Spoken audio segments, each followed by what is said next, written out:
Buenas tardes. Vamos a empezar hoy, martes 28 de agosto de 2025, el estudio de la parte 3 del mensaje de Elías. Y le hemos titulado Arreglando nuestras lámparas y cómo arreglar nuestras lámparas. Y hay una pregunta con la que empezamos nuestro estudio. ¿Por qué todos los adventistas deberíamos arreglar nuestras lámparas? Como leemos en Mateo 25, 6 y 7. Y a la medianoche se oyó un clamor: aquí viene el esposo, salid a recibirle. Entonces todas aquellas vírgenes se levantaron y arreglaron sus lámparas. ¿Quiénes? Todas. Todas tienen que arreglar sus lámparas, como Jesús lo dijo. ¿Y cuál es la lámpara? Como leemos el Salmo 119, 105, la lámpara es a pies tu palabra y lumbrera mi camino. ¿Qué pasó con nuestras Biblias que tenemos que arreglar nuestras lámparas? Y la segunda pregunta, como lo anuncia Apocalipsis, ¿eh? es por qué los adventistas deberíamos mirar, observar o estudiar los cadáveres de los dos testigos antes de poder encontrar la puerta abierta, entrar por ella, empezar a recorrer el camino angosto que lleva a la ciudad de Dios y profetizar de nuevo, como leemos en Apocalipsis 11, 9 al 12. Y los de los pueblos, tribus, lenguas y naciones, dice, verán sus cadáveres, o sea, observarán sus cadáveres, estudiarán sus cadáveres por 3 días y medio y no permitirán que sean sepultados. El 3 días y medio es simbólico porque en el tiempo de Elías no llovió por 3 años y medio hasta que el pueblo conoció quién era el Dios verdadero y recién ahí llovió.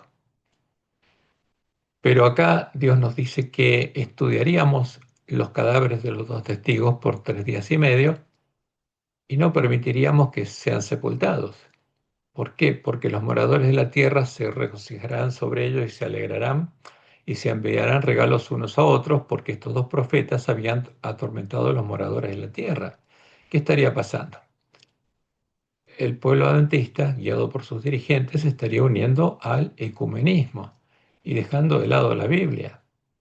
Pero ¿qué iba a pasar? Pero después de 3 días y medio entró en ellos el espíritu de vida enviado por Dios, o sea, los cadáveres de los dos testigos volvieron a la vida y se levantaron sobre sus pies, y cayó gran temor sobre los que los vieron, y oyeron una gran voz del cielo que les decía: subid acá, y subieron al cielo en una nube, como sube Elías, como subió Elías, porque los que suben son los que hacen la obra del profeta Elías, los que recorren el camino angosto que lleva a la vida.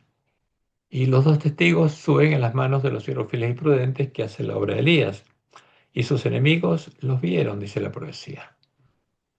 Entonces, ¿por qué tendríamos que arreglar nuestras lámparas? La respuesta es clara: para llegar a conocer cuál es la verdad echada por tierra y poder empezar a profetizar de nuevo, porque esa es nuestra misión, despertando y predicando el clamor de medianoche a nuestros hermanos, dándoles el verdadero alimento a tiempo. Y como Dios le mostró a Juan en su primera visión, que comienza con el clamor de medianoche, esto es lo que pasaría en nuestra iglesia al tiempo de la última generación. Dice Elena: como Dios me ha mostrado el camino que el pueblo adventista ha de recorrer en viaje a la santa ciudad, porque hay un camino que está dentro del templo de Dios que finaliza en la ciudad de Dios. Alcé los ojos, dice Elena, y vi un sendero recto y angosto trazado muy por encima del mundo. No está en el mundo. El pueblo adventista andaba por ese sendero en dirección a la ciudad que se veía en su último extremo. Fíjense, al final del camino angosto está la ciudad de Dios, la Nueva Jerusalén, la iglesia triunfante. En el comienzo del sendero, detrás de los que ya andaban, quienes andaban, las vírgenes sensatas, los siervos fieles y prudentes, había una brillante luz que, según me dijo un ángel, era el clamor de medianoche. Esta luz brillaba a todo lo largo del sendero y alumbraba los pies de los caminantes para que no tropezaran. ¿Qué quiere decir esto? Que el clamor de medianoche tiene que iluminar el camino, tiene que mostrarnos cuál es el verdadero camino. Y Jesús es el camino. Y tenemos que comprender cuál es el evangelio del reino de Dios. Entonces, el camino angosto que lleva a la vida está dentro del santuario y va desde la puerta abierta, la puerta estrecha, hasta la mesa de los panes de la proposición, donde Dios va a poner a los vencedores, que ya van a estar sin pecado, porque van a ser panes sin levadura, ungidos con aceite. Porque la mesa de los panes de la proposición de Dios a su pueblo es un símbolo de la iglesia triunfante, la Nueva Jerusalén.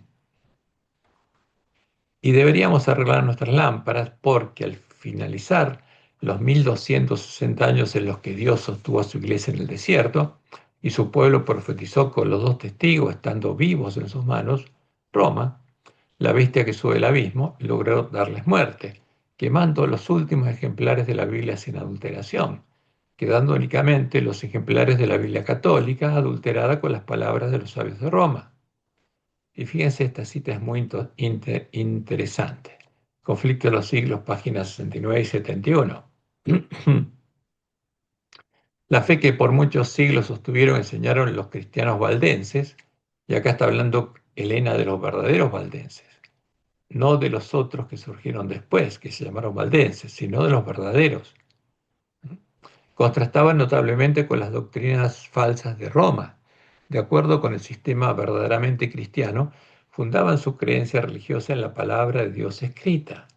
Pero estos humildes campesinos en sus oscuros retiros, alejados del mundo y sujetos a penosísimo trabajo diario entre sus rebaños y viñedos, no habían llegado de por sí al conocimiento de la verdad que se oponía a los dogmas y herejías de la iglesia apóstata. Su fe no era nueva, su creencia en materia de religión la habían heredado sus padres. Luchaban en pro de la fe de la Iglesia Apostólica, la fe que ha sido una vez dada a los santos. ¿Qué pasaba? Este era el remanente de la Iglesia del desierto y tenía la verdadera fe. Era parte del templo de Dios. Y dice Elena, la Iglesia del desierto, y no la soberbia jerarquía que ocupaba el trono de la gran capital, era la verdadera Iglesia de Cristo, depositaria de los tesoros de verdad que Dios confiara a su pueblo para que los diera al mundo. Centenares de años antes de la Reforma, fíjense, estos son los verdaderos valdenses. Después, durante la Reforma, hubo algunos que se llamaron valdenses, pero no tienen nada que ver con los que eran parte de la iglesia primitiva. Centenares de años antes de la Reforma, porque desde el siglo I hasta final del siglo XIII, Dios sostuvo silencio en el desierto, que dice Elena, tenían ya la Biblia manuscrita en su propio idioma. Tenían pues la verdad sin adulteración, porque la Biblia católica está adulterada. Y esto los hizo objeto especial del odio y la persecución. ¿Por qué? Porque tenían la verdadera Biblia y la copiaban y la repartían y abrían los ojos de la gente. Aunque degollados por la espada de Saboya, porque vivían en el norte de Italia y sur de Francia, en el reino de Saboya, y quemados en la hoguera romanista, defendieron con firmeza la palabra de Dios y su honor. Entonces, había una iglesia verdadera que tenía la fe de la iglesia primitiva, y era la iglesia del desierto, y además tenía la Biblia sin adulteración, tenía a los dos testigos vivos en sus manos. Ahora, ¿qué pasó? Roma quemó los ejemplares que ellos tenían, que eran los últimos que quedaban de la Biblia sin adulteración. Dice Elena, me fue mostrado un tiempo en que Satanás triunfaba especialmente.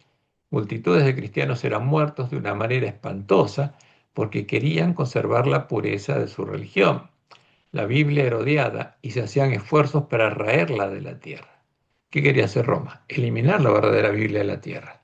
A la gente se le prohibía leerla so pena de muerte y todos los ejemplares que se podían encontrar eran quemados. ¿Mm?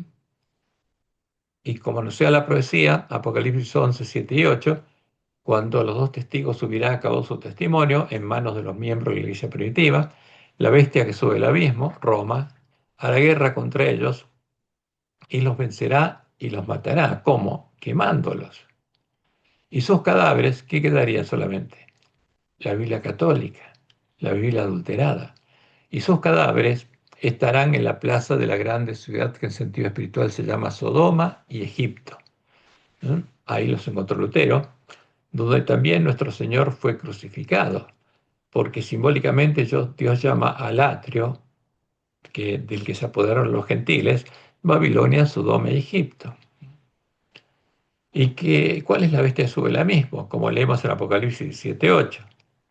La bestia que has visto era y no es bestia desde 1798. Y está para subir del abismo e ir a perdición. ¿Quién? ¿Quién va a subir del abismo, tener de nuevo poder. El cuerno pequeño, el hijo de perdición, el Papa. Y los moradores de la tierra, aquellos cuyos nombres no están escritos desde la fundación del mundo en el libro de la vida, y acá está hablando de las vírgenes insensatas, cuyos nombres Jesús ya habrá borrado, se asombrarán viendo a la bestia que era, no es y será, porque eso harán los adventistas nominales, como lo llama Elena de White. Ahora, ¿cómo fueron creados los cadáveres de los dos testigos? La Biblia católica, como Dios le mostró a Elena de White en la visión del gran conflicto. Fueron creados cambiando las palabras de la Biblia para reflejar en ella las falsas doctrinas de Roma y enseñarlas con los cadáveres de los dos testigos, con la Biblia católica. Por eso en este tiempo, incluso en nuestra iglesia, se están enseñando las falsas doctrinas de Roma, el vino de Babilonia, utilizando los cadáveres de los dos testigos. Y leemos en Primeros Escritos, página 220. Vi que Dios había guardado en forma especial la Biblia. Sin embargo, cuando los ejemplares de ella eran pocos, hubo sabios que en algunos casos cambiaron las palabras. ¿Qué hicieron? Cambiaron las palabras de la Biblia.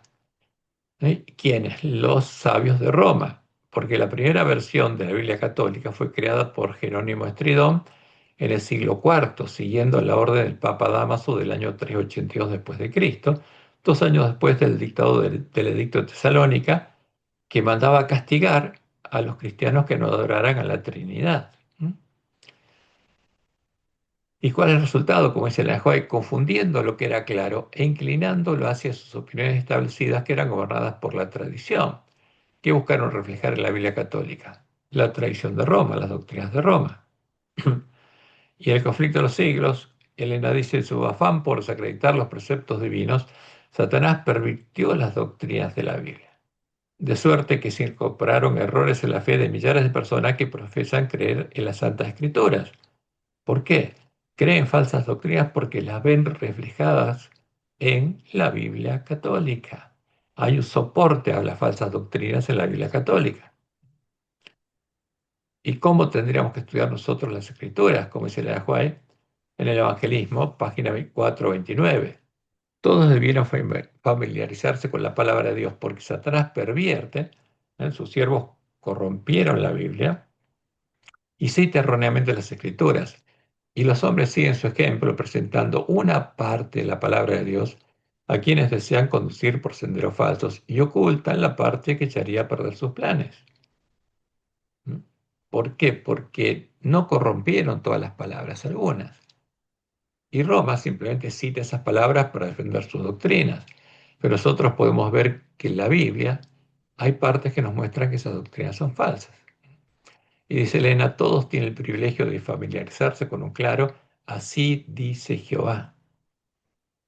Hay pastores falsos que están dispuestos a decir y hacer cosas perversas. Y dice Elena, nuestros hijos, porque los niños pueden darse cuenta de cuál es una falsa doctrina.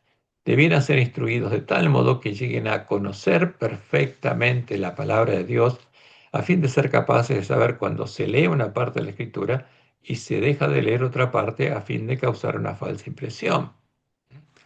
Entonces, ¿cómo dice Elena que se enseñan falsas doctrinas con nuestras Biblias? Presentando las palabras corruptas de la Biblia que dan soporte a las falsas doctrinas de Roma, especialmente el Nuevo Testamento, y ocultando las partes de la Biblia, especialmente los claros y categóricos así dice Jehová, que muestran que esas doctrinas son falsas. ¿Cómo desenmascaramos a las falsas doctrinas? Como ella dice que tienen que ser nuestros niños, conociendo perfectamente la palabra de Dios, alimentándonos de toda palabra que sale de la boca de Jehová, para poder saber cuándo se ocultan partes de la palabra de Dios para causar una falsa impresión y engañarnos, ¿no? Porque eso es lo que hacen los siervos de Satanás. Ahora, la pregunta es, ¿podemos ver en la historia cuándo y cómo fue creada la Biblia católica? Como Dios le mostró a Juan cambiando las palabras de la Biblia, y la respuesta es sí, podemos verlo. Como lo indica la misma Roma, la Biblia católica fue creada a partir de la orden del Papa Dámaso, para Roma San Dámaso, del año 382 después de Cristo. Y fue creada por su secretario, el filósofo Jerónimo de Estridón, para Roma San Jerónimo, 2 años después del dictado del Edicto de Tesalónica, con el objeto de combatir la herejía de los verdaderos cristianos, la definida en este edicto, los que no adoraban a la imagen de la bestia, no adoraban al Dios la Trinidad. Y esto es lo que Roma declara.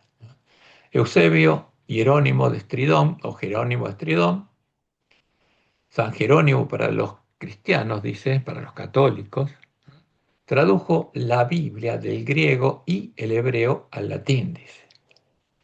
¿Por qué del griego y del hebreo?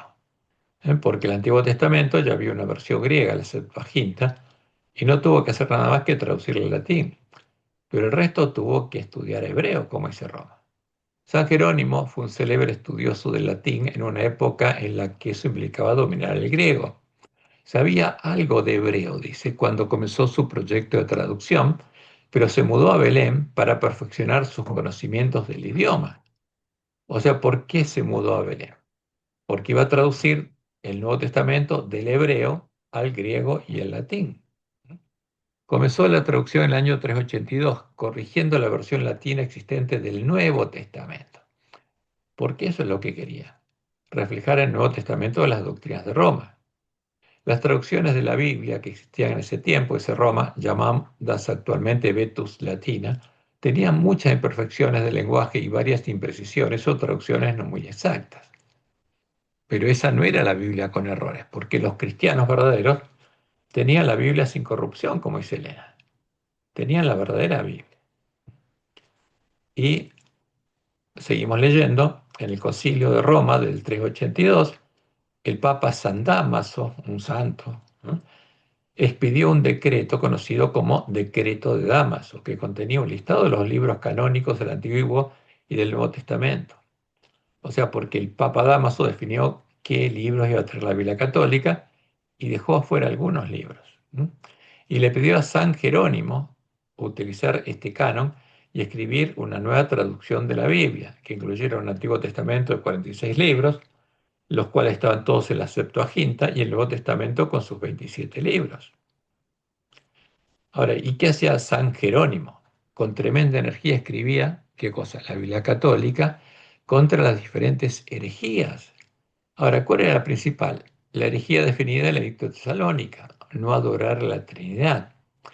Y agrega Roma, la Iglesia Católica reconoció siempre a San Jerónimo como un hombre elegido por Dios. ¿Por qué? Por Satanás. Vamos a ver por qué. Para explicar y hacer entender la Biblia. O sea, ¿para qué? Para corromper la Biblia, reflejando en ella las doctrinas de Roma. Por lo que fue nombrado patrono de todos los que en el mundo se dedican a hacer entender la Biblia, no a traducir, a corromper. Por extensión, se lo considera el santo patrono de los traductores, los que buscan hacer entender con la Biblia católica los cadáveres de los dos testigos a las falsas doctrinas de Roma. Eso es lo que hace. Ahora, ¿cómo creó San Jerónimo la Biblia católica? Como dice Roma, traduciendo nuevamente el Nuevo Testamento del hebreo al griego y al latín, mostrándonos que la mayoría de los originales del Nuevo Testamento estaban en hebreo y no en griego, los cuales luego fueron destruidos por Roma, y tomando la traducción griega del Antiguo Testamento que estaba en la Septuaginta, la cual solo debió traducir al latín. Entonces, ¿qué hizo? Tradujo al latín y al griego los libros, las cartas que estaban en hebreo, y eso especialmente los evangelios. Y la epístola a los hebreos, por ejemplo, no estaban en griego, pero ahora lo único que hay son manuscritos griegos. ¿Por qué? Porque Roma destruyó la fuente original del Nuevo Testamento. Ahora, ¿qué hizo para reflejar en esta nueva Biblia las falsas doctrinas de Roma? Como Dios le mostró a Juan en la visión del gran conflicto, cambió las palabras originales de la Biblia. Como dice ella, hubo sabios que en algunos casos cambiaron las palabras, confundiendo lo que era claro e inclinándolo hacia sus opiniones establecidas. La principal era la Trinidad, que eran gobernadas por la tradición. Ahora, ¿qué eran en realidad San Damaso y San Jerónimo? Eran dos asesinos que por tener la doctrina de Jezabel y adorar a los ídolos de la bandera negra de los paganos, habían sido hechos habitación de demonios y habían llegado a conocer las profundidades de Satanás y a ser sus hijos. ¿Por qué decimos esto? Porque ellos fueron los que redactaron el edicto de Tesalónica, mandando asesinar a sus antiguos hermanos, acusándolos de herejía. Como dice Juan en primera Juan, en esto se manifiestan los hijos de Dios y los hijos del diablo. Todo aquel que no hace justicia y que no ama a su hermano no es hijo de Dios, ¿no? Porque este es el mensaje que habéis oído desde el principio, que nos amemos unos a otros. No como Caín, que era hijo de quién? Del maligno, de Satanás, y mató a su hermano. ¿Y por qué causa le mató? Porque sus obras eran malas y las de su hermano justas. Entonces, ¿qué eran estos dos santos de Roma? Asesinos, hijos del diablo. Además de estos hechos, tenemos documentos históricos muy interesantes, como lo son las cartas entre San Jerónimo y San Dámaso, en las que un hijo del diablo, San Jerónimo, le pide a otro hijo del diablo, a San Dámaso, consejos sobre cómo reflejar la nueva deidad en la Biblia. Otro santo católico famoso, que también es un asesino e hijo del diablo, es San Agustín, un filósofo pagano al que se venera y estudia en nuestras facultades de teología. En una de sus cartas, San Jerónimo le preguntó a San Dámaso cuál era la terminología correcta que debía usar para hablar de la deidad, dado que para él Dios era una esencia, una sustancia, una naturaleza, el ser absoluto, que Roma representa con la imagen del sol, del cual derivan tres personas o tres hipóstasis de la Trinidad. Y fíjense, acá tenemos una parte de esa carta. Y la pregunta es, ¿cuál es la terminología correcta para hablar de la deidad? ¿De tres o uno? Pregunta. Y yo pregunto, ¿puede alguno ser tan profano para hablar de tres esencias o sustancias de la deidad? Hay una naturaleza de Dios y es única. Y habla de el absoluto ser, que es eterno y que es una esencia. Solo Dios es eterno, es decir, que no tiene ningún principio, realmente merece ser llamado una esencia. Y al final dice, déjenos estar satisfechos por hablar de una sustancia o esencia a la que llaman Dios, y Roma refleja y dibuja con la imagen del sol, y tres personas sustituibles, perfectas, iguales, coeternas. Déjenos mantener una hipóstasis, si ese es su deseo, y no hablar en absoluto de tres. Es un mal signo cuando los que piensan la misma cosa usan palabras diferentes. Déjenos estar satisfechos por la forma de credo que hasta ahora hemos usado, o si usted piensa que es correcto que yo debiera hablar de tres hipóstasis, explicando lo que quiero decir con ellas, estoy preparado para asumirlo. Pero créame, hay veneno oculto bajo su miel. Entonces, esta es una carta enviada por San Jerónimo a San Dámaso. No, no publicó Roma la respuesta.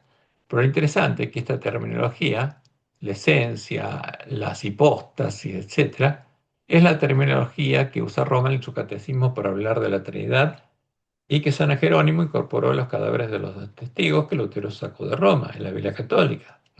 Este es el catecismo romano, artículo 51, que dice Roma para la formulación del dogma de la Trinidad, porque Roma dice, no, no es una doctrina bíblica, es un dogma de Roma. La Trinidad es un dogma definido por Roma. La Iglesia debe crear una terminología propia. Fíjense, una terminología que no estaba en la Biblia, dice propia, con ayuda de nociones de origen filosófico, cosas sacrificadas a los ídolos, porque usó los términos filosóficos con los que los filósofos paganos modelaban a sus ídolos. Sustancia, persona o hipóstasis, relación, etcétera, dice. Y después el artículo 52 dice, la Iglesia utiliza el término sustancia, traducido a veces también por esencia o por naturaleza, para designar el ser divino en su unidad, como decía San Jerónimo. La sustancia es el Dios de Roma. Y el término persona o hipóstasis para designar al Padre, al Hijo y al Espíritu Santo en su distinción real entre sí. Y el término relación, etcétera. Entonces fíjense que estos conceptos, los que usaba San Jerónimo, por consejo del Papa Dámaso, son los que sigue usando Roma, cosas sacrificadas a los ídolos. Ahora, ¿cómo nosotros descubrimos cuál es la verdad? ¿Es imposible conocer la verdad porque Roma cambió algunas palabras de la Biblia? No, la podemos conocer. ¿Eh?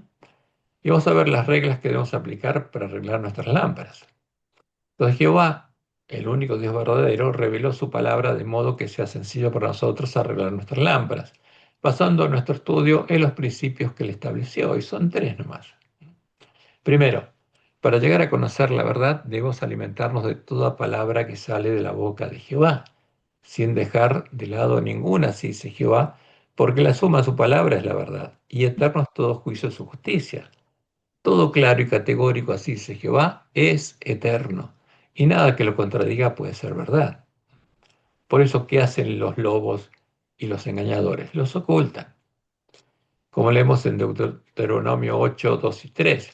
Y te acordarás de todo el camino por donde te ha traído Jehová tu Dios estos 40 años en el desierto, para hacerte saber que no solo de pan vivirá el hombre, más de todo, ¿de cuánto? De todo lo que sale de la boca de Jehová vivirá el hombre. Entonces, ¿qué tenemos que alimentarnos?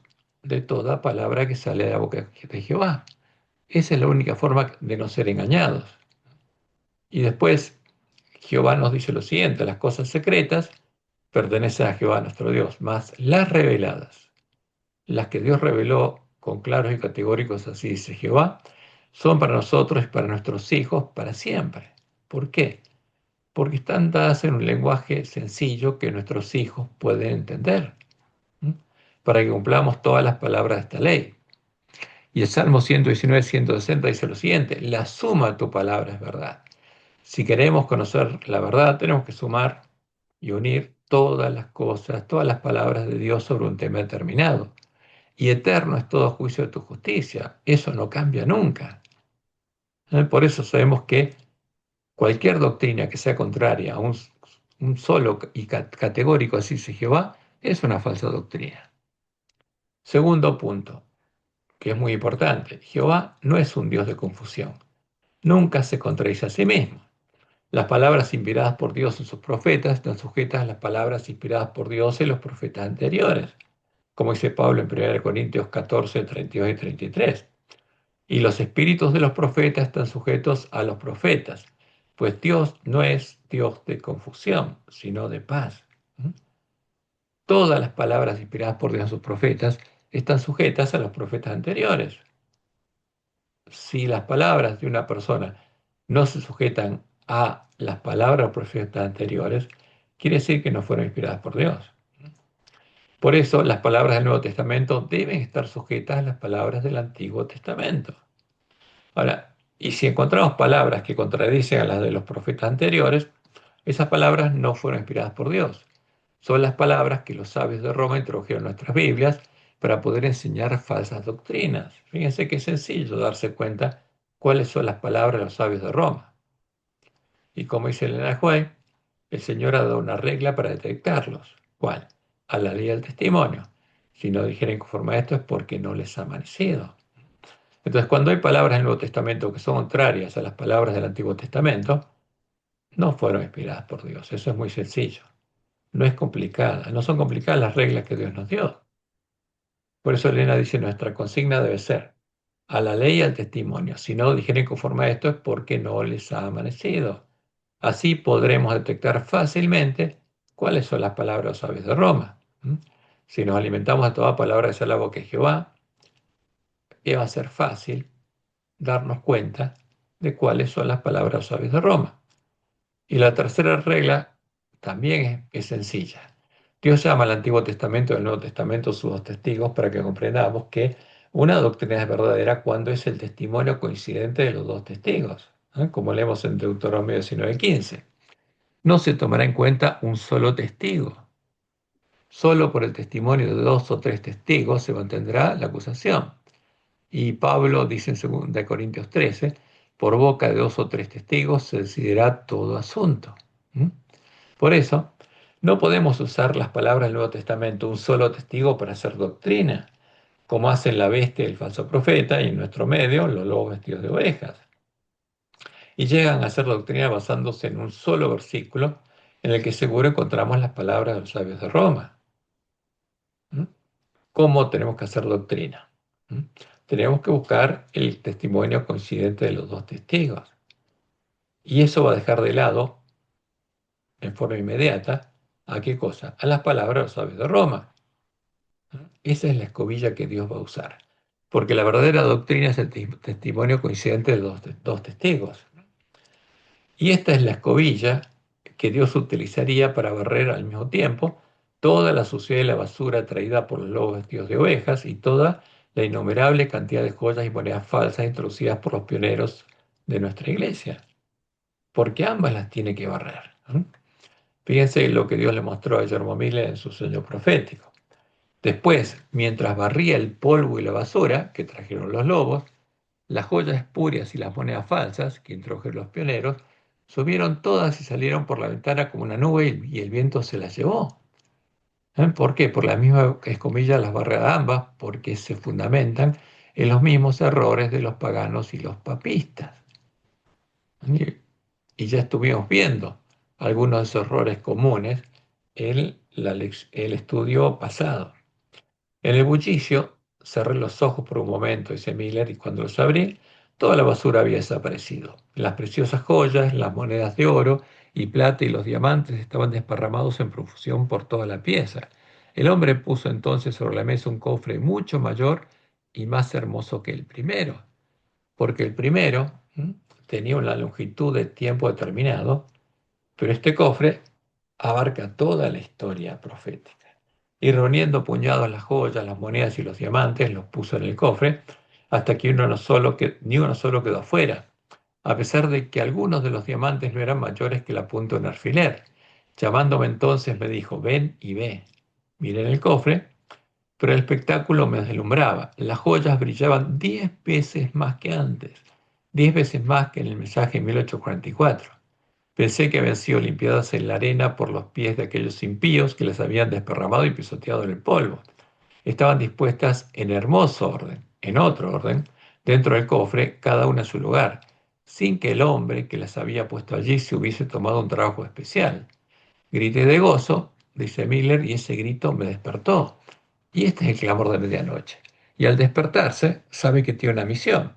Tiene que mostrarle a sus hermanos, ¿qué cosa? Las joyas ordenadas de este modo, ya que su brillo es 10 veces más que el anterior. Y esta es la luz que ilumina el camino a la ciudad de Dios. Esa es la promesa de Dios. Y este punto lo vamos a ampliar en la última parte de nuestro estudio, cuando analizaremos el desarrollo del plan de Satanás desde Babel hasta nuestros días, incluyendo las revelaciones de Dios anunciando cómo estaría trabajando en nuestros días en medio del pueblo adventista. Y eso lo vamos a hacer en el quinto estudio. Y ahora vamos a centrarnos en la verdadera doctrina sobre Dios, porque el conocimiento, como Jesús dijo, esta es la vida eterna, que te conozcan a ti, el único Dios verdadero, y a Jesucristo a quien has enviado. Y el mensaje de Elías es claro, tiene que mostrarnos la diferencia entre Jehová y Baal.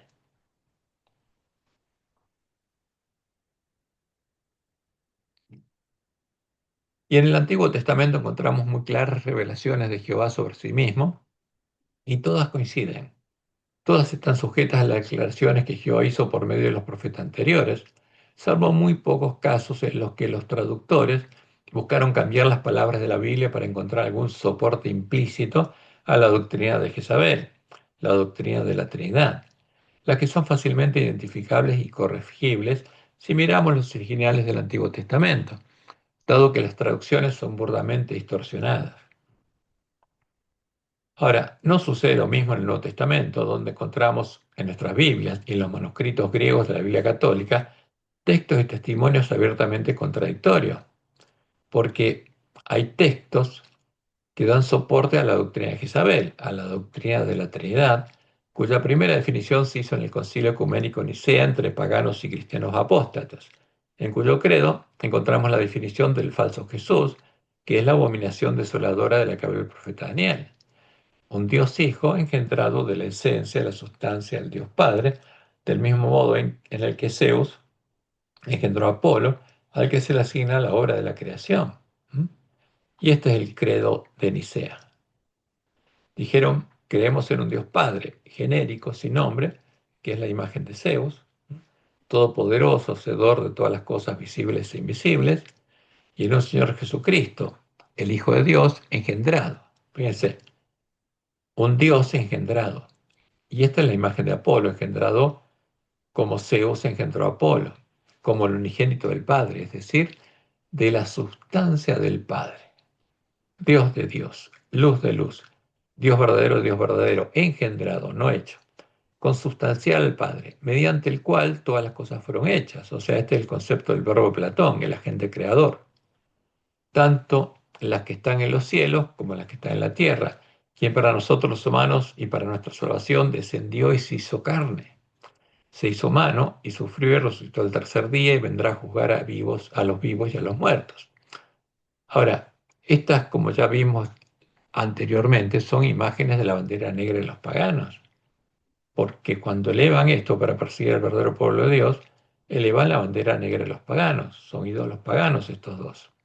Y en el Espíritu Santo creían, porque esto era lo común a católicos arrianos y católicos trinitarios hasta el año 381 después de Cristo, ya que no se ponían de acuerdo para definir la naturaleza del Espíritu Santo.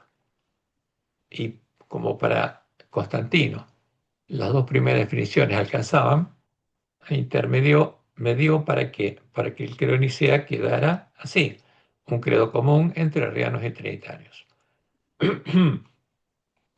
Y fíjense que algo interesante es lo siguiente: los términos filosóficos utilizados en este credo para definir el dogma de la Trinidad, los términos que usaban los filósofos paganos para definir a sus dioses, cosas sacrificadas a los ídolos, como ya lo vimos, en su catecismo Roma reconoce que no estaban en la Biblia. ¿Por qué? Porque para la formulación del dogma de la Trinidad, dice, la Iglesia debió crear una terminología propia, con ayuda de nociones de origen filosófico, que son las cosas sacrificadas a los ídolos de las que Jesús habló: sustancia, persona o hipótesis, relación, etc. Y como ya vimos, la Iglesia utiliza el término sustancia para asignar el ser divino en su unidad, porque el Dios de Roma es la sustancia, que dibuja con la imagen del sol. Pero lo interesante que estamos viendo acá es que esta terminología no estaba en la Biblia, porque la debió crear, ¿eh? La Iglesia debió crear, dice Roma, una terminología propia.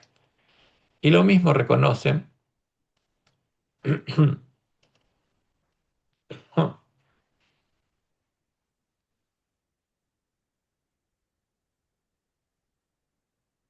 a ver, aquí estoy moviéndome mal, acá vamos bien.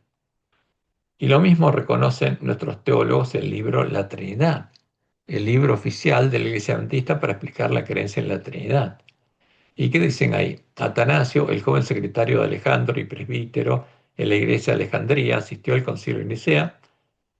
Aunque desempeñó un papel menor en las sesiones, el concilio fue un evento modelador de su vida.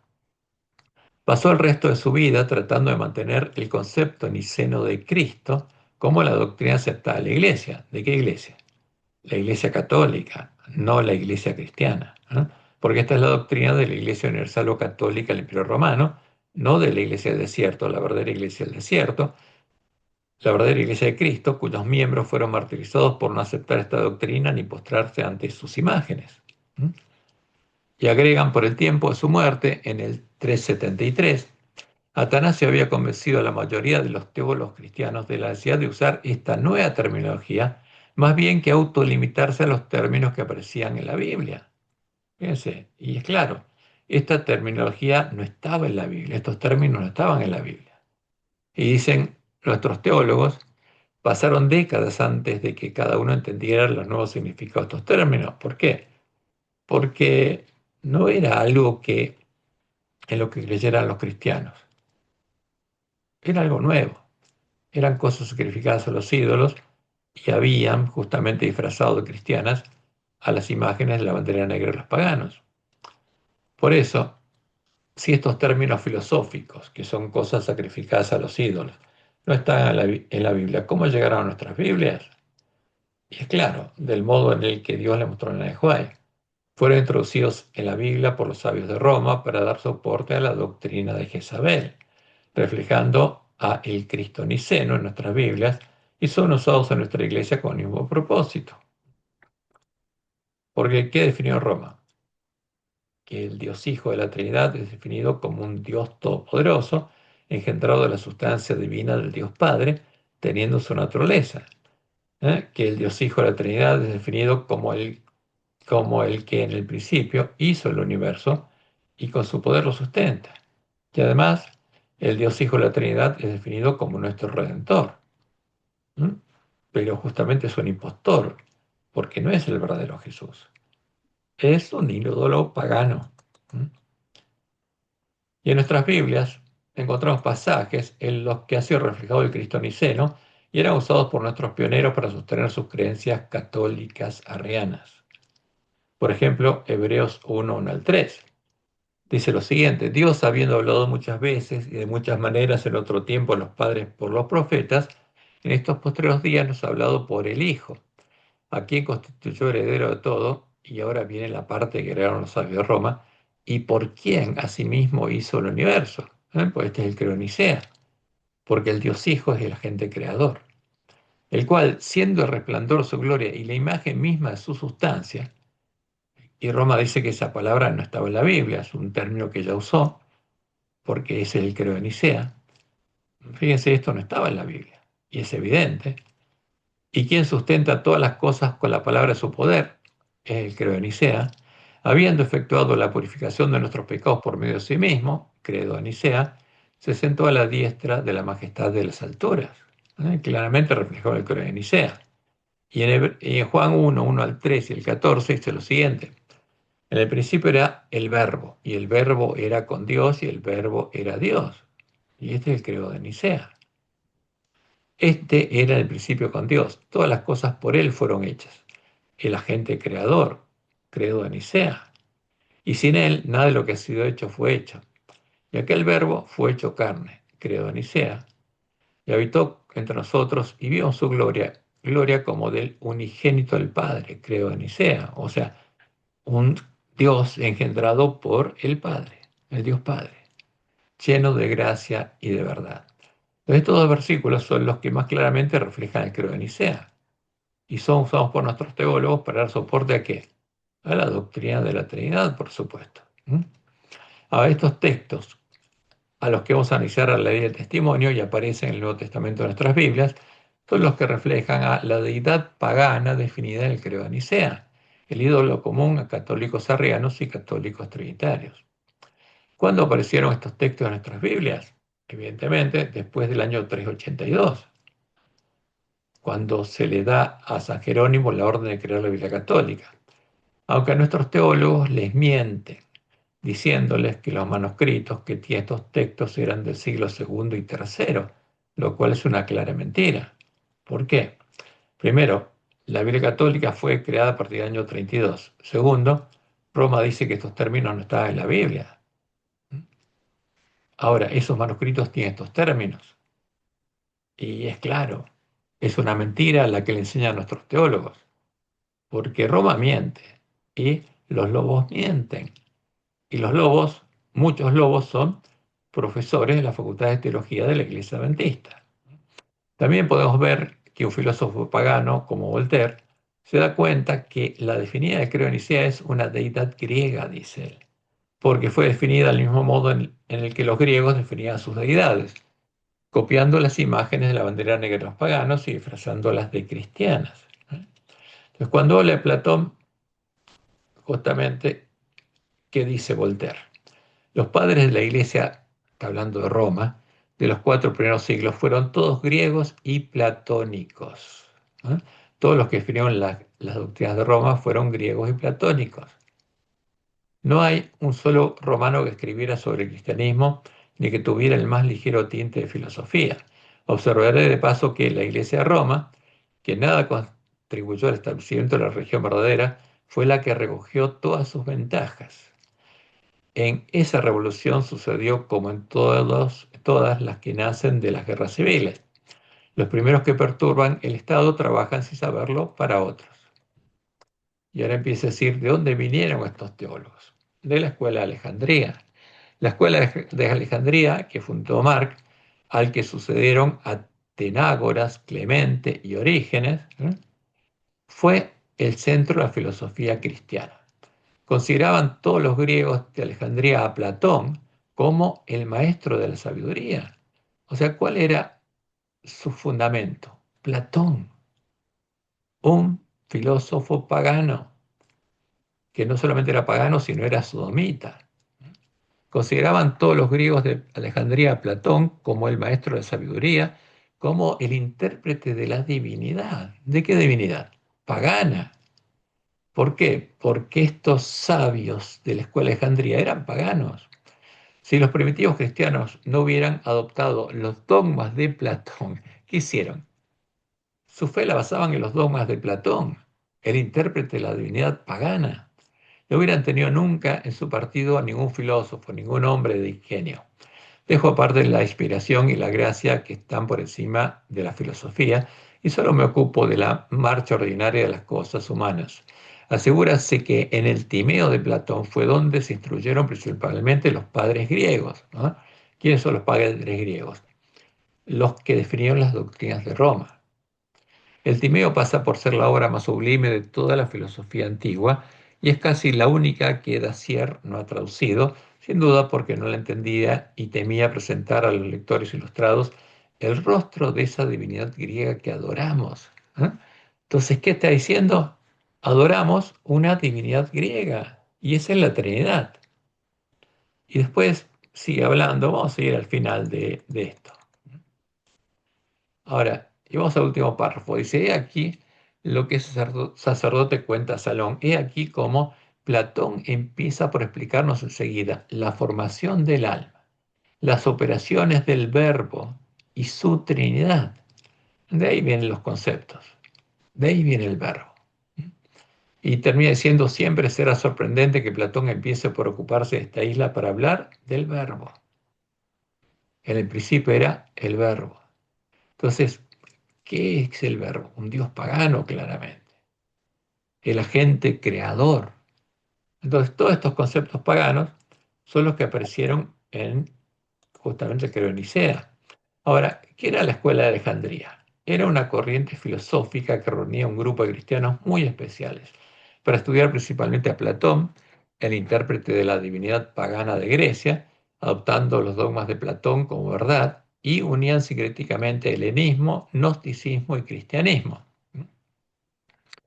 Fíjense lo que es la escuela de Alejandría o Escuela Neoplatónica de Alejandría, fue una corriente de filosofía que se desarrolló en el Egipto helenístico y romano entre los siglos III y VII después de Cristo, caracterizada por la tendencia a la erudición y al sincretismo. ¿Qué es el sincretismo? La mezcla de ideas filosóficas tomadas del neoplatonismo y la filosofía de Aristóteles y religiosas.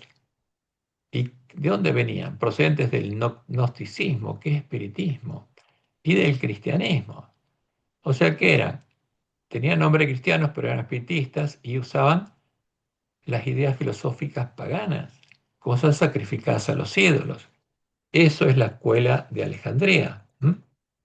Ahora, del helenismo pagano tomaban los conceptos o dogmas filosóficos con los que Platón, Aristóteles y los filósofos paganos modelaban a sus dioses, cosas sacrificadas a los ídolos, como Jesús anunció que haría. El gnosticismo es espiritismo puro, es la práctica de las meditaciones por medio de las cuales los dioses, los espíritus de demonios, les daban un conocimiento especial a los que las practicaban que no pasaba por el filtro de la mente racional ni provenía de la palabra de Dios. Lo mismo sucede con las meditaciones ignacianas, la omega de las energías mortíferas que se está practicando en nuestra iglesia, porque esa es la segunda de las abominaciones que describe Ezequiel 8 que se estarían practicando en nuestra iglesia. Ahora, a esta escuela pertenecen los creadores del credo de Nicea, como Arrio, el creador del arrianismo y diácono de la iglesia de Alejandría, y Atanasio, el ayudante de Alejandro, el entonces obispo de Alejandría, quien sería el creador de la fórmula definitiva de la Trinidad. Y también pertenecían a esta escuela los que posteriormente definieron el dogma de la plena divinidad del Cristo niceno o babilónico, como leemos en Wikipedia. La escuela de Alejandría volvió a florecer, esta vez con una seguridad y ortodoxia admirables, dice Roma. El orientador de esta segunda etapa fue San Atanasio. ¿Frente a quién? A Arrio, seguido del teólogo de la Trinidad, Dídimo el Ciego, como luego lo será San Cirilo frente a Nestorio, explicando como un teólogo moderno la unión hipostática entre el Verbo y la naturaleza humana de Jesús. De ahí viene Nicea, Nicea. De ahí vienen los ídolos de la Trinidad. De ahí vienen los ídolos en que creía Arrio. Ahora, en el Nuevo Testamento también encontramos textos que no fueron cambiados por los sabios de Roma, que contradicen abiertamente a la doctrina de Jezabel y dan el mismo testimonio que las palabras del Antiguo Testamento. A estos textos también los vamos a analizar para mostrar cuál es la verdad, cuál es el testimonio coincidente de los dos testigos. Porque esa es la verdad. Eso es lo que Dios nos dijo, que es lo único que podemos dar por verdad.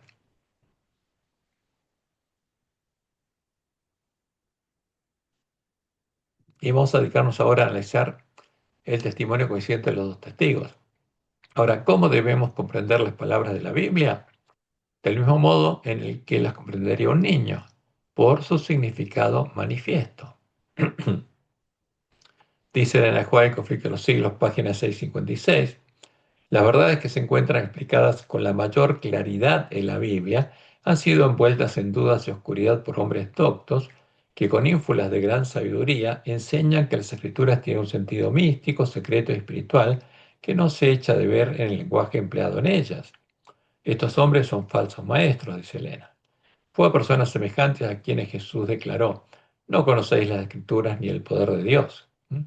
Y agrega Elena, el lenguaje de la Biblia debe explicarse de acuerdo con su significado manifiesto, a no ser que se trate de un símbolo o figura. Es sencillo. ¿Qué dice la Biblia? Como decía Jesús, ¿qué lees? Eso es lo importante. Para simplificar nuestro estudio, vamos a responder con la Biblia a varias preguntas, para hacer más claro el estudio. Y la primera pregunta es, ¿cuántas personas son Dios y tienen naturaleza divina? La primera pregunta. Y vamos a ver lo que contesta el Antiguo Testamento. Primer testigo. En todo el Antiguo Testamento, el Dios de Abraham, de Isaac y de Jacob se presenta como una persona singular, el gran yo soy, cuyo nombre personal es Jehová o Yahvé, más correctamente. Y leemos Éxodo 3, 13 al 15. Dijo Moisés a Dios, he aquí que llego yo, Moisés, una persona singular, a los hijos de Israel y les digo, el Dios de vuestros padres me ha enviado a vosotros. Si ellos me preguntaren, ¿cuál es su nombre? ¿Qué les responderé? Y respondió Dios a Moisés, yo soy el que soy. ¿Qué dijo? Como Moisés, yo soy una persona singular. Como dijo Moisés, llego yo, Moisés, una persona singular. ¿Y qué le responde Jehová? Yo soy el que soy. Yo soy una persona singular. También. Y dijo, así dirás a los hijos de Israel, yo soy una persona singular, me envió a vosotros. Además dijo Dios a Moisés, así dirás a los hijos de Israel, Jehová, el Dios de vuestros padres, el Dios de Abraham, Dios de Isaac y Dios de Jacob, me ha enviado a vosotros. Este es mi nombre para siempre. Fíjense, es un nombre personal. Yahvé es el nombre que identifica a una persona singular y es para siempre, dice Jehová. Con él se me recordará por todos los siglos. Y cuando habló con el pueblo de Israel en Sinaí, y el pueblo, todo el pueblo escuchó, ¿qué dijo Jehová? Y habló Dios todas esas palabras diciendo, primero el primer mandamiento, yo, una persona singular, soy Jehová tu Dios, que te saqué de la tierra de Egipto, de casa de servidumbre, no tendrás dioses ajenos delante de mí.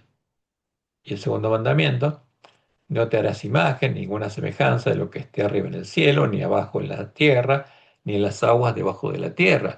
No te inclinarás a ellas, ni las honrarás, porque yo soy Jehová tu Dios, una persona singular, fuerte, celoso, que visito la maldad de los padres sobre los hijos, hasta la tercera y cuarta generación de los que me aborrecen, y hago misericordia a millares, a los que me aman y guardan mis mandamientos. Porque aunque los padres los aborrezcan, ¿qué hace Jehová con los hijos? Si lo aman, hace misericordia con ellos. Tercer mandamiento, no tomarás el nombre de Jehová tu Dios, una persona singular, en vano, porque no dará por inocente Jehová, él no dará por inocente al que tomare su nombre en vano.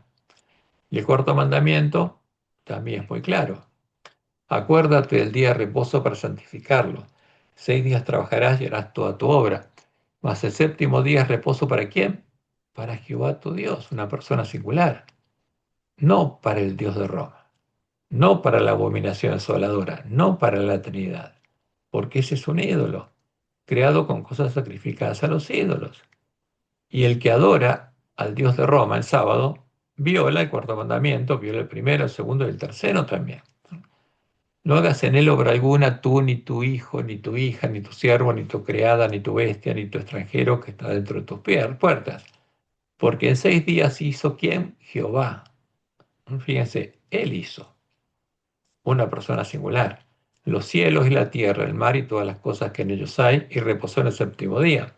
Por tanto, Jehová bendijo, él bendijo, una persona singular lo hizo, ¿no? El día de reposo y lo santificó. Por eso nuestro lenguaje es racional. Y cuando leemos racionalmente la palabra de Dios, es clara. ¿Mm? Es evidente que Jehová siempre se presenta como una persona singular, el Dios de Abraham, de Isaac y de Israel, el gran yo soy. Y es evidente que si adoramos a una persona que no es Jehová, que no es nuestro Padre, estamos adorando a un Dios ajeno y violando los mandamientos de Dios, los mandamientos de Jehová. Y eso es muy importante que lo tengamos en cuenta, porque el ángel de la Odisea no se da cuenta que está violando los mandamientos de Dios y está adorando un ídolo. Ahora, sigamos con las palabras de Jehová en el cántico que le enseñó Moisés, el cántico de Moisés y el Cordero, el cántico que incluye profecías que llegan hasta el tiempo del fin y cantarán todos los redimidos de la última generación. Y empieza así, porque el nombre de Jehová proclamaré, engrandeced a nuestro Dios. Él, fíjense, una persona singular, porque Él es tercera persona singular, es la roca, cuya obra es perfecta, porque todos sus caminos son rectitud. Dios de verdad y sin ninguna iniquidad en él, es justo y recto. La corrupción no es suya, de sus hijos se la mancha, creación torcida y perversa. Y termina diciendo así, pagáis a Jehová por lo loco e ignorante. ¿No es él tu Padre que te creó? Él, una persona singular, te hizo y te estableció. ¿Mm? Y en Isaías 64:8 leemos, ahora pues Jehová, tú, una persona singular, eres nuestro Padre, nosotros barro y tú el que nos formaste, y no otra persona. Así que obra de tus manos somos todos nosotros. ¿Quién nos creó? Jehová. ¿Nos creó el verbo? No. ¿No? El cántico comienza indicando que Jehová, la roca, es nuestro Dios y es nuestro Padre porque Él y no otra persona, no el verbo, es nuestro creador. Porque el verbo es un ídolo, creado en la mente de Platón y después disfrazado de cristiano. Y en el cántico de Moisés, Jehová dice lo siguiente, Deuteronomio 32, 10 y 12, al 12. Le halló en tierra de desierto y en yermo de terrible soledad. Lo trajo alrededor, lo instruyó, lo guardó como a la niña de su ojo. Como el águila que excita su nidada, revolotea sobre sus polluelos, extiende sus alas, los toma, los lleva sobre sus plumas. Jehová solo le guió. ¿Quién guió a Israel de Egipto a Canaán? Solo Jehová. Y con él, una persona singular, no hubo Dios extraño. ¿Mm? Y termina diciendo, ved ahora que yo soy una persona singular y no hay dioses conmigo. Con Jehová no existen otras personas que sean Dios. Y esto es claro. ¿Qué pasa con esto? Y por supuesto que destruye la Trinidad. Por eso estos versículos son ocultados por los que creen en la Trinidad o en una deidad de dos personas, porque son ídolos. Solo existe una persona que es Dios. ¿Mm? Y el resultado es claro. Jehová, nuestro Dios y Padre, indica que Él solo guió a Israel de Egipto a Canaán y que con Él no hubo ni hay dioses. Esto nos muestra que entre Jehová, nuestro Dios, y, y Padre, y el Dios Padre de la Trinidad, que convive con otros dos dioses, no hay relación alguna. ¿Mm? Jehová no tiene nada que ver con Dios Padre de la Trinidad, ni con la Trinidad. Y veamos las palabras de Jehová cuando anunció la venida del Mesías por medio de Isaías en lengua de tartamudos.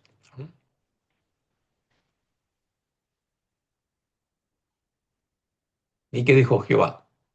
Así dice Jehová, Rey de Israel y su Redentor. ¿Qué estaba diciendo Jehová? Yo voy a redimir a Israel. Yo soy Jehová de los ejércitos. Yo, dice, una persona singular, soy el primero y yo soy el postrero, y fuera de mí no hay Dios. Y termina diciendo, no hay Dios sino yo, una persona singular. No hay fuerte, no conozco ninguno. No conozco otra persona que sea Dios o que sea fuerte, que tenga mi naturaleza. ¿Mm? ¿Engendró Jehová a un Dios hijo? No, Jehová no lo conoce. ¿Mm? ¿Qué quiere decir eso? Que el Dios Padre y el Dios Hijo engendrado no tienen ninguna relación con Jehová, son ídolos. Y en Isaías 45, 23 al 25 leemos, mirad a mí y sed salvos todos los términos de la tierra, porque yo, una persona singular, soy Dios y no hay más. ¿Hay otro? No, no hay otro. Por mí mismo hice juramento, de mi boca salió palabra de justicia y no será revocada, que a mí se doblará toda rodilla y jurará toda lengua y se dirá de mí, ciertamente en Jehová está la justicia y la fuerza. A él vendrán y todos los que contra él se enardecen serán avergonzados. En Jehová será justificada y se gloriará toda la descendencia de Israel.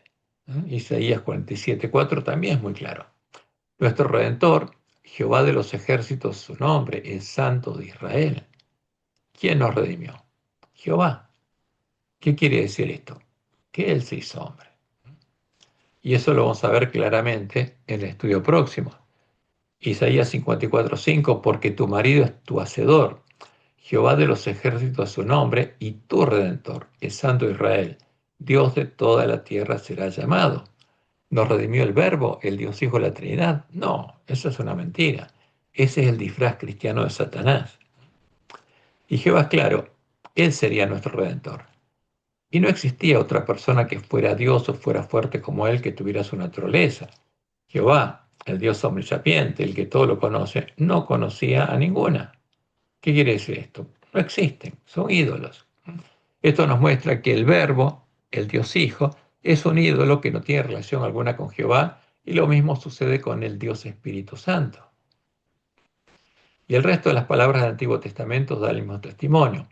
Solo Jehová es Dios y no hay otro.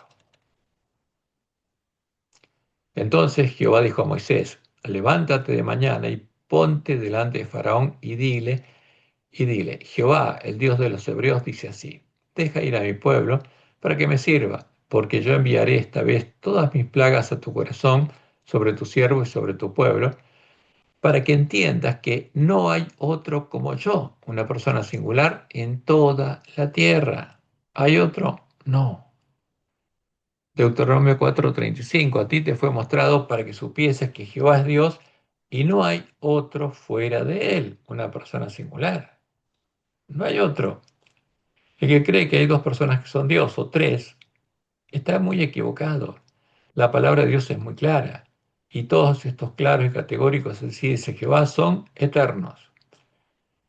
Deuteronomio 4:39, aprende pues hoy y reflexiona en tu corazón que Jehová es Dios, arriba en el cielo y abajo en la tierra, y no hay otro, no hay otro.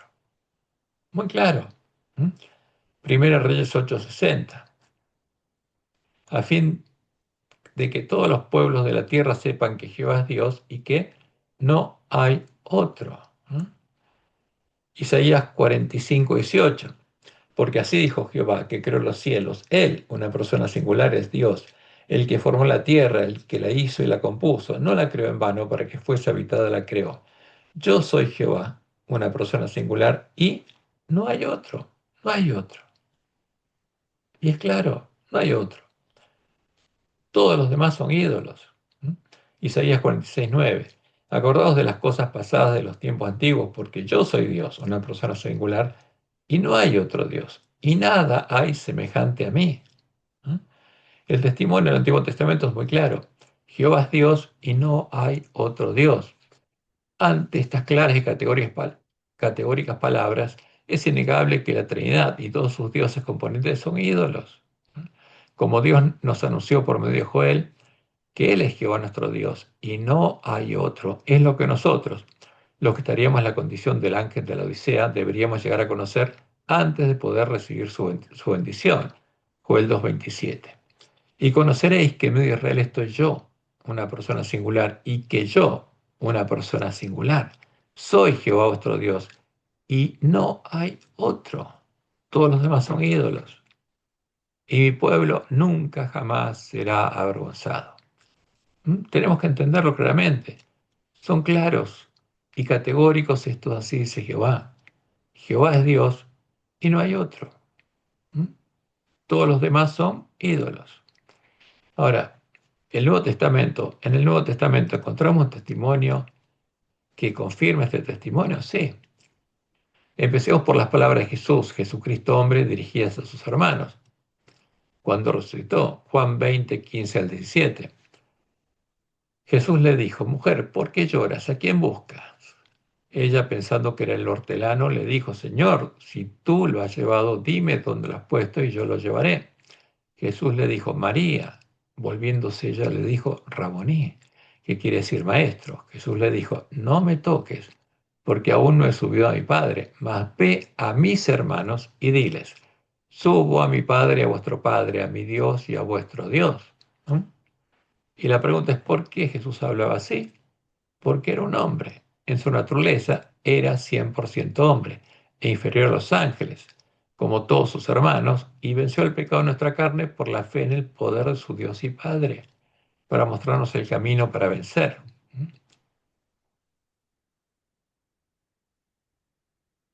Sigamos con las palabras del autor de Hebreos, hablando de Jesucristo hombre, el verdadero Cordero de Dios. ¿Y qué dice él? En Hebreos 2. Pero vemos a aquel que fue hecho un poco menor que los ángeles, y este es el verdadero Jesús. Ahora, ¿a quién hizo Dios un poco menor que los ángeles? Al hombre. ¿Y Jesús qué fue hecho? Menor a los ángeles. ¿Qué quiere decir? Que era 100% hombre.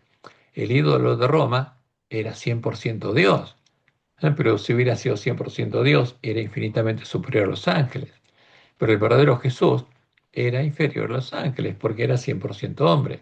A Jesús, coronado de gloria y de honra a causa del padecimiento de la muerte, para que por la gracia de Dios gustase la muerte por todos. Fíjense, esto es claro. No era un Dios que gozara de inmortalidad, porque Jesús murió. Era un hombre.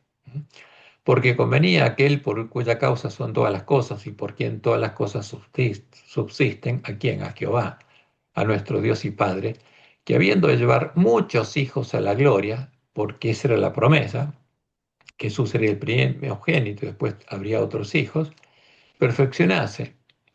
Fíjense, ¿a quién? A Jesús. Porque una persona que es Dios es perfecta y no puede ser perfeccionada. Su mente ya es perfecta, es omnisapiente, omnisciente. ¿Eh? Pero Jesús fue perfeccionado porque era hombre. Por aflicciones al autor de la salvación de ellos. Porque el que santifique, los que son santificados de uno son todos. ¿Eh? Todos son hijos de Adán, perdón. Por lo cual no se avergüenza de llamarlos hermanos, diciendo, anunciaré a mis hermanos tu nombre. En medio de la congregación te alabaré. Y otra vez, yo confiaré en Él. Yo confiaré en quién, en Jehová. Y de nuevo, y aquí yo y los hijos que Dios me dio. Los hijos de Dios y hermanos de Jesús. Porque, como dice la profecía de Isaías 8, que está citando aquí, el Mesías tendría hermanos. Y aquí yo y los hijos que Dios me dio. Así que por cuanto los hijos participaron de carne y sangre, él también participó de lo mismo, de la misma carne y sangre. ¿Qué pasa con el anticristo? Tenía otra carne, no tenía la carne de todos los humanos, porque ese es un dogma de Roma. Tenía una carne sin pecado, porque Roma se inventó una doctrina por la cual nosotros heredamos el pecado de Adán, que es una mentira. Y Jesús, que tenía nuestra misma carne y sangre, y a pesar de tener nuestra misma carne y sangre, era una oveja sin mancha, porque el pecado no está en los genes, no se hereda con la carne. El pecado se almacena en la mente y el corazón, es el tesoro de la mente y el corazón. Y Jesús tenía nuestra misma carne y sangre para destruir por medio de la muerte, porque una persona que es Dios no puede morir, y Jesús murió, al que tenía el imperio de la muerte, esto es, al diablo, y librar a todos los que por temor de la muerte estaban durante toda la vida sujetos a su servidumbre. ¿Por qué? Pues estaban en el atrio y no podían entrar a la casa de Dios. Estaban en el reino de Satanás, el reino del pecado y la muerte. Porque ciertamente no socorrió a los ángeles, sino que socorrió a la descendencia de Abraham, por lo cual debía ser en todo semejante a sus hermanos. ¿No? Pero una persona que es Dios, como el anticristo, no es en todo semejante a nosotros, porque es 100% Dios. Fíjense la diferencia, es muy claro Hebreos 2. Para venir a ser misericordioso y fiel sumo sacerdote en lo que Dios se refiere, para expiar los pecados del pueblo. Pues en cuanto él mismo padeció siendo tentado, pero como dice Santiago 1.13, una persona que es Dios no puede ser tentada por el mal. Entonces, si Jesús hubiera sido 100% Dios, como dice el dogma romano, y repiten nuestros teólogos, lamentablemente, ¿qué pasa? No podía ser tentado por el mal. Pero como él mismo padeció siendo tentado, es poderoso para socorrer a los que son tentados. Fíjense, si en nuestra naturaleza Jesús hubiera tenido atributos divinos como presuntamente los tenía el falso Jesús, porque así fue definido por los sabios de Roma, entonces habría sido infinitamente superior a los ángeles y no habría sido nuestro hermano en la carne. Y es fácil de detectar el anticristo. Y continuamos con las palabras de Jesús en su oración intercesora a su Padre. Vemos claramente Jesús que era hombre, 100% hombre. Y esta es la vida eterna, que te conozcan a ti, el único Dios verdadero, y a Jesucristo a quien has enviado. ¿Qué dice Jesús? Que su Padre es el único Dios verdadero. Y estas palabras son muy claras. Para Jesús hay una sola persona que es Dios verdadero, no hay dos ni tres, y es Jehová, su Dios y Padre, nuestro Dios y nuestro Padre. Jesús no reclama ser otra persona que es Dios. Con estas palabras lo niega, ¿no? Porque está hablando del Cordero. Jesús también niega que exista un Dios que se llame Espíritu Santo e indica que la vida eterna es conocerlo a Él y a Jehová, su Dios y Padre. Y en sus epístolas Pablo afirma lo mismo. Romanos 1.3, acerca de su Hijo, nuestro Señor Jesucristo, que era del linaje de David según la carne. Era un hombre que tenía nuestra carne, la carne de David.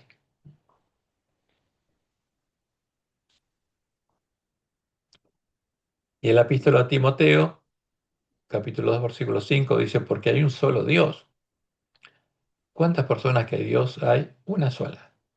Y un solo mediador entre Dios y los hombres. ¿Quién? Jesucristo, hombre, un hombre. ¿Mm? Jesucristo, hombre. Porque Jesús era hombre, era una verdadera oveja.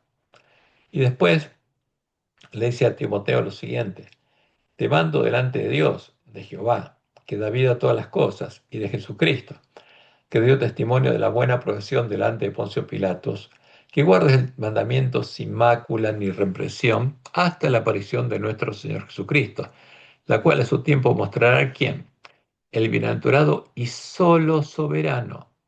¿Qué dice? Uno solo. Rey de reyes y Señor señores, el único que tiene inmortalidad. ¿Cuántas personas tiene inmortalidad? Una sola. ¿Cuántas personas son Dios? Una sola. Eso es muy claro. Que habita en luz inaccesible, a quien ninguno de los hombres ha visto ni puede ver, al cual sea la honra y el imperio sempiterno. Amén. ¿Mm? Hay una sola persona que es Dios, y es Jehová. Y Pablo estaba refiriendo al Rey de Reyes y Señor de Señores, a las palabras que leemos en Deuteronomio 17, porque Jehová vuestro Dios es Dios de dioses y Señor de señores, Dios grande, poderoso y temible, que no hace excepción de personas ni toma cohecho. Y lo mismo leemos en Salmo 136.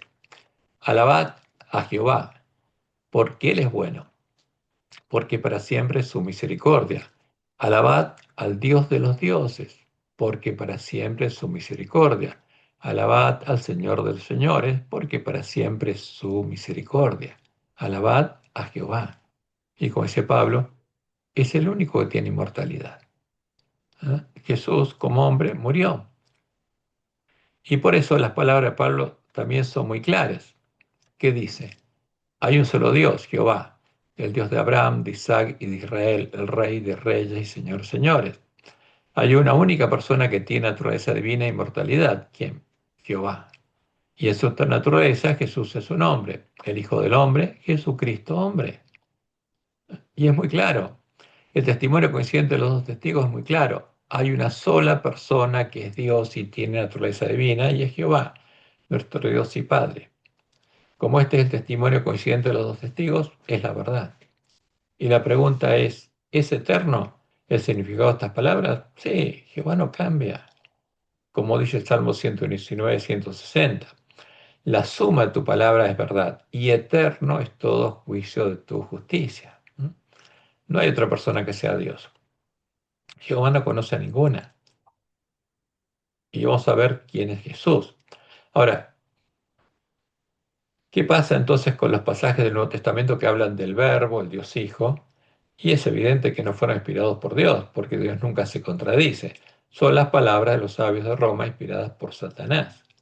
Y en nuestra Biblia hay palabras inspiradas por Satanás, eso es muy claro. Ahora, ¿quién es entonces el santo del verdadero Jesús? Como Jesús lo indicó, al abrirle los ojos a los discípulos y mostrarles quién era Él, el santo, el verdadero Jesús, es el que cumple todo lo que dicen de Él, del Mesías, la ley de Moisés, los profetas y los salmos, como leemos en Lucas 24, 25 al 27.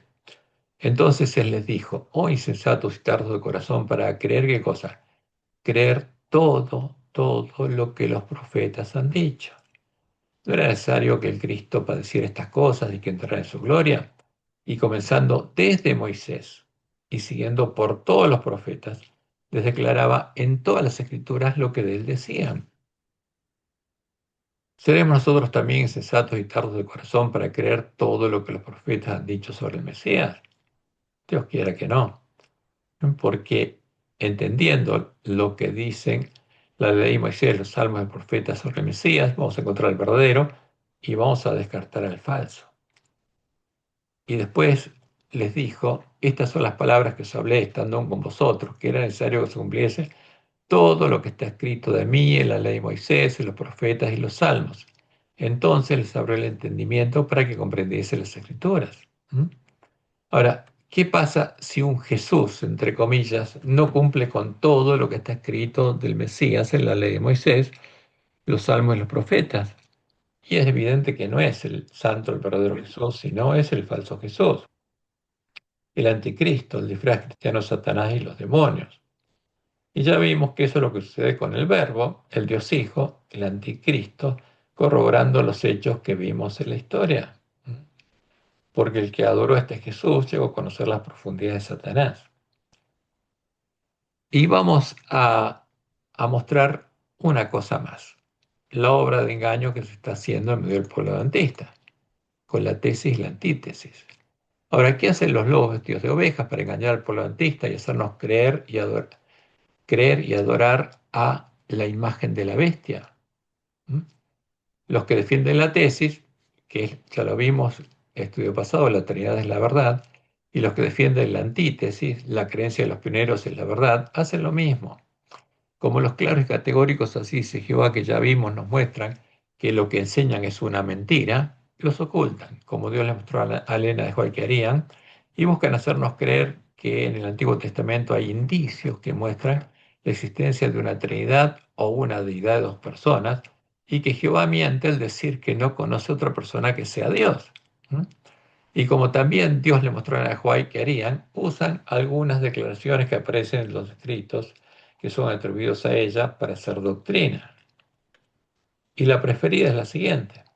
Historia de la Redención, página 20, párrafo 2. Entonces Dios dijo a su Hijo, hagamos al hombre a nuestra imagen. ¿Mm? Y esto es lo preferido. Ahora, ¿de dónde sacó esto el que escribió Historia de la Redención? Que fue Jaime Huey. De una novela de John Milton, que es una alegoría a Satanás. Pero que es una apología a la lucha de Satanás en busca de la libertad, y que le inspiró Satanás. Pero vamos a la Biblia, porque la Biblia es clara. ¿Tenía Jehová un hijo al que hubiera engendrado de su esencia, de su sustancia, que fuera Dios y fuerte como él, y que estuviera con él en la creación? No. Como ya lo vimos, la palabra de Dios es muy clara, como leemos en Isaías 44, 6 al 8. Así dice Jehová, Rey de Israel y su Redentor, porque el Redentor no es un Dios hijo, es Jehová. Yo, una persona singular, soy el primero y yo soy el postrero y fuera de mí no hay Dios. Y terminé diciendo, no hay Dios sino yo, no hay fuerte. No conozco ninguno. No conozco otra persona que sea Dios o que sea fuerte, que tenga mi naturaleza. ¿Qué pasa con el Dios Hijo? No existe. Ahora nos preguntamos, ¿sabía Moisés cómo había sido la obra de creación y a quienes les había dicho Jehová, hagamos al hombre a nuestra imagen conforme a nuestra semejanza? Y la respuesta es clara, sí lo sabía, porque Jehová se lo había revelado y él ya lo había escrito en el libro de Job. Fíjense, primero, Moisés escribió que la obra de la creación la hizo solo Jehová, como leemos en Job 9:8. Él solo, una persona singular, extendió los cielos y anda sobre las olas. ¿Quién lo creó? Solo Jehová. Y en Job 37:18 hay una pregunta de Jehová a Job. ¿Extendiste tú con él, una persona singular, los cielos? ¿Extendiste tú con Jehová los cielos? No, él solo, Jehová solo lo extendió. Y ese es el mismo testimonio en toda la palabra de Jehová. Solo Jehová, una persona singular, creó las cosas. Como leemos en Nehemías 9:6. Tú solo eres Jehová, una persona singular. Tú hiciste los cielos, nuestro universo, y los cielos de los cielos, otros universos, con todo su ejército, los otros hijos de Dios, la tierra y todo lo que está en ella, los mares y todo lo que hay en ellos. Y tú vivificas todas estas cosas, y los ejércitos de los cielos te adoran. O sea, los seres creados en otros universos lo adoran. Esos eran los que estaban con Jehová en el día de la creación, vamos a ver. Y en Isaías 45, 42, 5 al 9 leemos lo siguiente. Así dice Jehová, creador de los cielos y el que los despliega, el que extiende la tierra y sus productos, el que da aliento al pueblo que mora en ella y espíritu a los que por ella andan. Yo, Jehová, una persona singular, te he llamado a justicia, y está hablando del Mesías, al hijo de David. Y te sostendré por la mano, te guardaré y te pondré por pacto al pueblo, por luz de las naciones, para que abran los ojos de los ciegos, para que saques de la cárcel a los presos y de casas de prisión a los que moran en tinieblas. Yo, Jehová, dice, este es mi nombre, el nombre de una persona singular, y a otro no daré mi gloria ni mi alabanza a esculturas.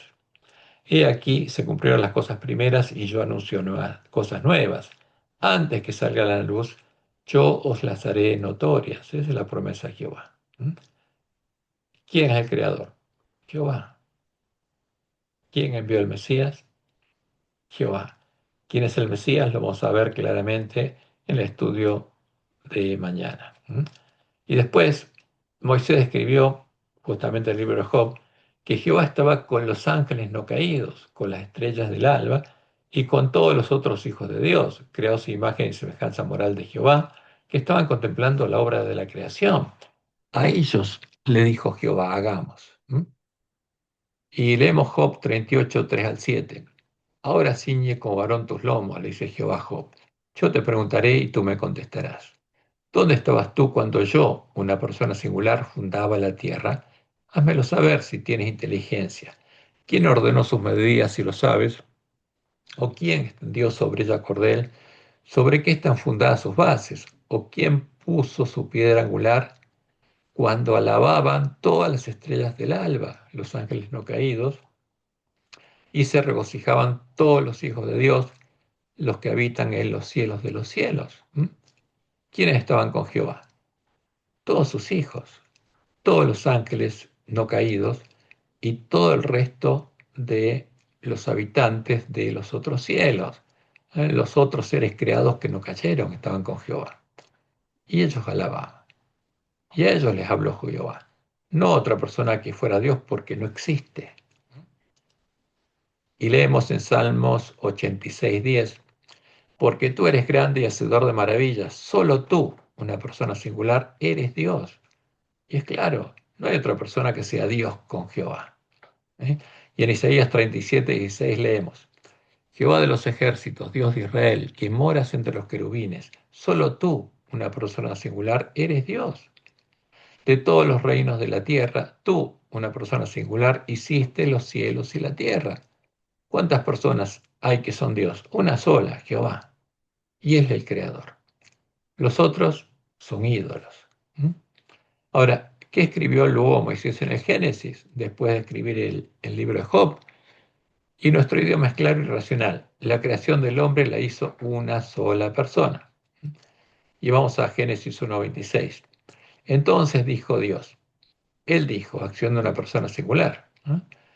Hagamos al hombre a nuestra imagen conforme a nuestra semejanza, hablándole a las otras personas a las que Moisés identifica en el libro de Job. Y señoré en los peces del mar, en las aves de los cielos, en las bestias, en toda la tierra y en todo animal que se arrastra sobre la tierra.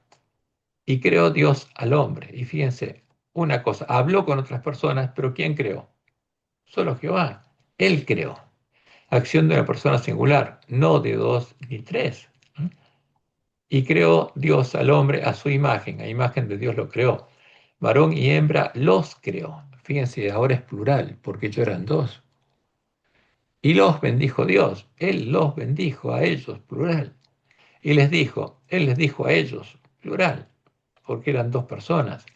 Fructificad y multiplicaos, llenad la tierra y sojuzgadla, y señoread en los peces del mar, en las aves de los cielos y en todas las bestias que se mueven sobre la tierra.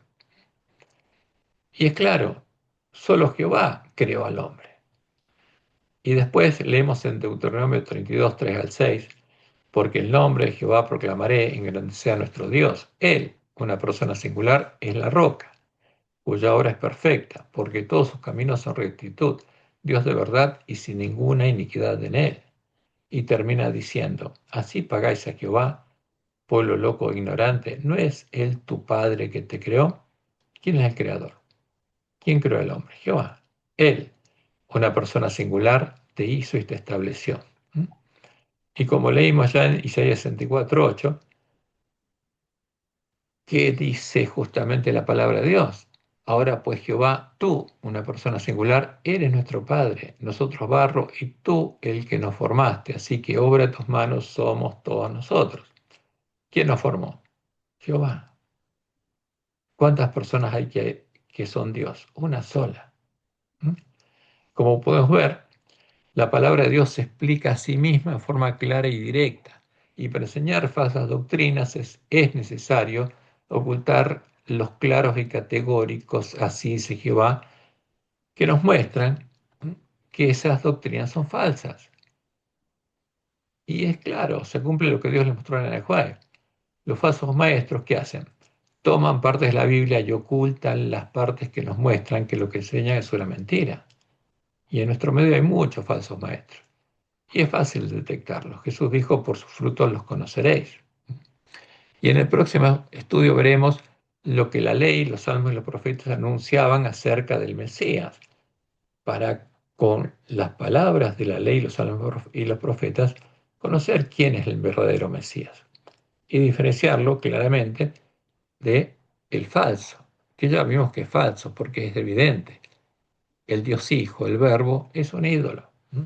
Y pero vamos a ver porque eso es lo importante, esa es la vida eterna, conocer quién es el santo, el verdadero Jesús.